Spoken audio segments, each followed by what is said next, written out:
Hey guys, Jarell here, Grey Wolf TV, back with our episodes of The Haunting of Hill House. We are now on to episode 4.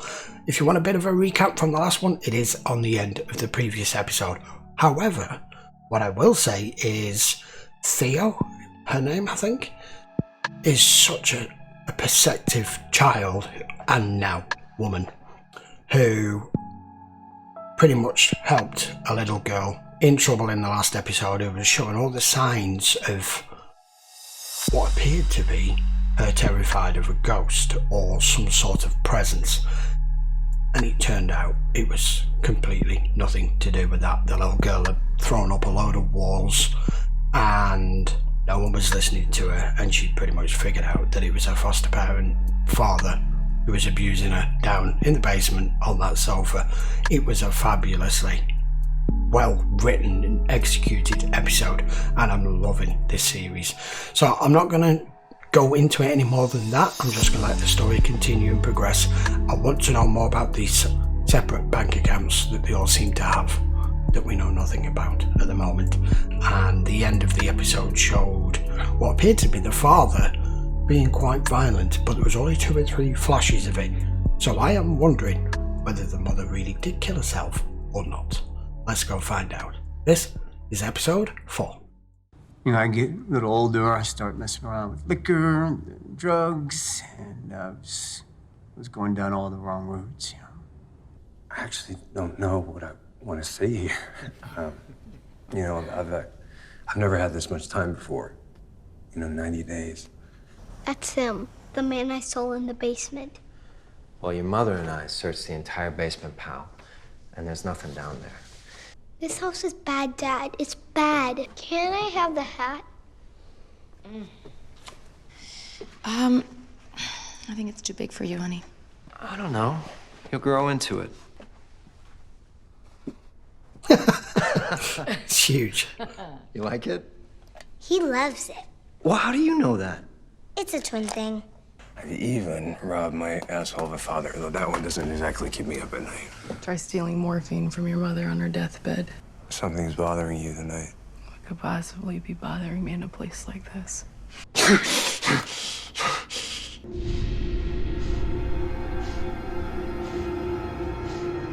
Jesus.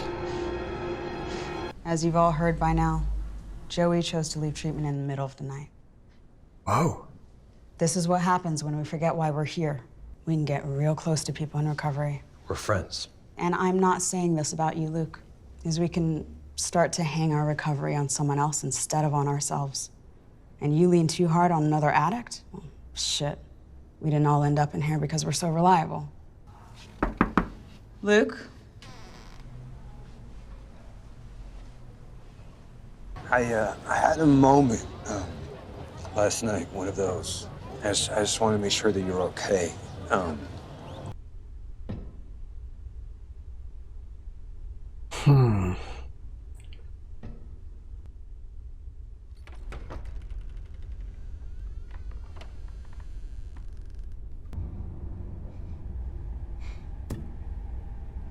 What the actual fuck?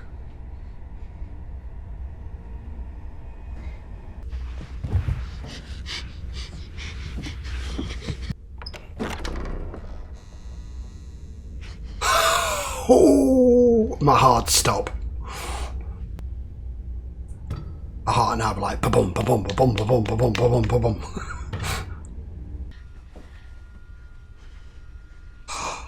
It's his hat.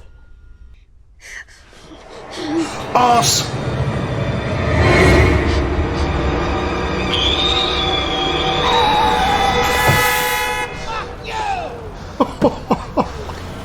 I found her. We're coming back. We can be there in 20 minutes. This isn't a hotel, Luke. You know that. You know that we're full up. We need these beds for people who actually want to get well. You run, you give up your spot. That's the way it is. Please. Just because I messed up doesn't mean you have to. I got an idea. If I can get you a motel. Do you have money? No. Can you get money? What about your sisters or your brother? Do you think you can call them? I'll get some. You got some balls, man. How long did you wait this morning before hopping in the wall? Oh, not long. Listen, when we get there, just hang back. I don't want her to see your eyes. Who? Hey, Lee. How you doing? This is a surprise. No, Steve is not coming back soon. Maybe ever. He doesn't live here anymore. What? We separated a month ago. Listen, I'm clean. 90 days, like I said. And I said, that's great. Lee, I need to borrow some money. Just Here it comes. No, it's not like that. We have been through this over and over. It's for a hotel. Jesus, Dave, it's fucking freezing in here. There's a reason for that. This is where he catches him.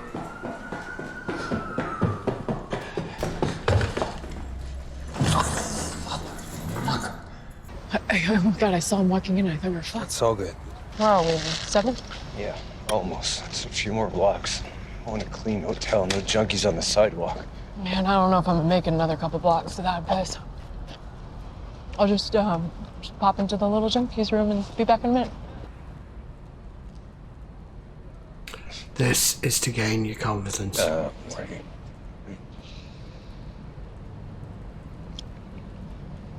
She's gonna rob you. Be back in a flash. No, you won't.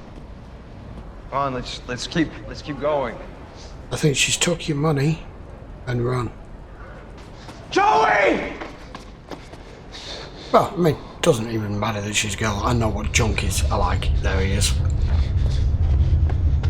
Joey! But because she's gotten close to you in there, this plan worked perfectly. He's watching you. You know, I was always a scared little kid, and I thought I'd get braver as I got older. But my mom committed suicide when I was 6 years old, and my siblings and I were sent to live with her aunt. And I mean, I was just a kid. You know, I didn't really understand. I'd stare out my window as the cars came around the corner, just hoping that one would stop and my mom would step out, you know, to come take me home. But they just keep driving. We've been waiting for you to call. There's something I need to tell you. Listen, I know I fucked up, okay? But I didn't, and I'm so fucking cold, and my arms and legs are so stiff. We'll come get you. 1, 2, 3, 4, 5, 6, 7. Mommy and Daddy don't believe me. Ever. They say she's a nightmare, but she's real. I know she is. You need 7, and you set them up like this. Why 7? Mom, Dad, Steven, Cheryl, Theo, you, me. It has to be 7. It helps if you touch each one and count out loud. 1, 2, 3, 4, 5, 6, 7. Gonna be behind you, yeah. 1, 2, 3, 4. Oh, 5, shit. 6, 7. 1, 2, 3, 4, 5, 6, 7. Come home, my love.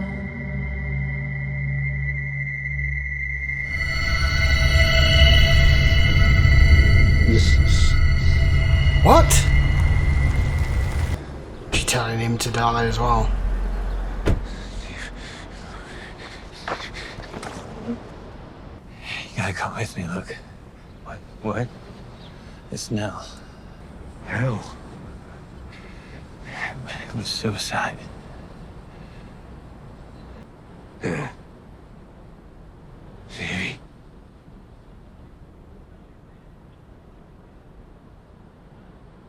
It wasn't. that was quite an unusual episode out of the 4 so far. We got the story of him and how he became an addict and how he's been over the last 10 years. I knew that girl from, not to begin with, but from the moment they were having that little dinner party and the stuff she was coming out with, his brother was absolutely spot on. He's like, she's articulate, she's convincing, she's attractive, she's giving all the right, she's ticking all the right boxes for you to be drawn in. And he's like, I'm having none of it. I've seen it all before. I've taken all this shit from you before. And I think she's doing the same to you. And when it came to it, that's exactly what she's done. She left the program that night because she knew she'd gotten to you enough, because she helped you when you needed help. She knew you were going to return that favour when she did one. She wanted a fix. She wanted to get away. She had no way of getting any money. She knew you'd follow. And the second they got to that alleyway and she said, oh, I'm just going for a pee, I'll be back in a minute. I'm like, an addict or a recovering addict wouldn't do that. They just do it in the alleyway, more or less 3 feet away from you. They wouldn't care. So I knew she was going to rub his ass blind. I'm just a little confused that if he was so connected to his sister, why he didn't know. Maybe because that guy in the bowler hat, the big tall scary dude, was following him throughout and he was concentrating on trying to get away from him. It's an unusual episode because I'm not quite sure what it was trying to tell us there. And then when the guy in the bowler hat finally turns around, it's a picture of his mum's face. I don't know. I really don't know. I'm usually fairly perceptive at working things out, especially like I did in the last episode before it actually happened. But this one, I'm not sure what they're trying to tell us exactly, apart from the things we already know about his brother, and that because they were twins they had some sort of connection. But you're telling us they had a connection and then he didn't even know she was dead. I don't know. Well, there you go, guys. I'm still intrigued to know more. But I think there's way more information in some of the other family members than what we've got yet. We've gotten his story now.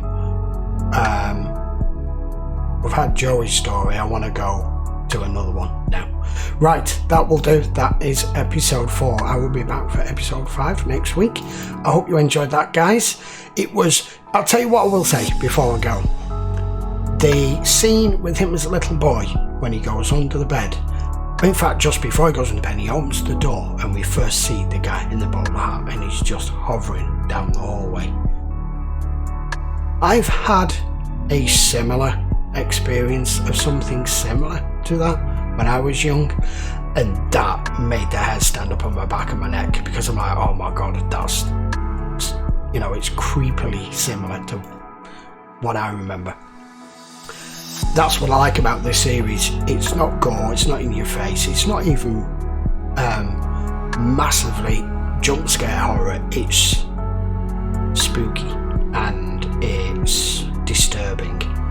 And that guy's story at the beginning of the episode, who was an ex-military, was horrific. That was awful. But whoever the actor was told that really well. That was nice. That definitely is meant to touch you and scar you from listening to that and thinking of the experience that guy's gone through. Right, like I said, that'll do. Get in the comments, guys, let me know what you think. Don't forget to hit the subscribe and turn your notifications on, and I will be back with the next one next week. So then, thanks a lot for watching. Take care.